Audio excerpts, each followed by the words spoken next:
Hey guys, wanna know how to add grid in Filmora? Well, in this video, I'm going to show you how to do it.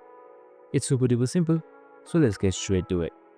Now first off, import any video that you like and then drag and drop it to the timeline right here. Now once that is done, there are two types of grids you can add.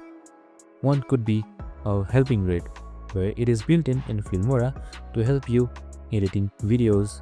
Another is some effects grid, where you can add it by going to stock media or effects and then simply searching grid.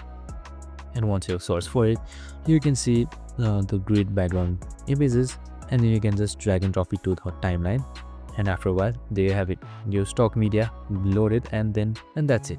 Another way is to go to view and then select show safe zones.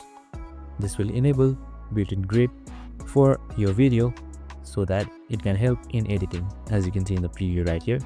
And that's it. Super simple and easy. I hope this video helped.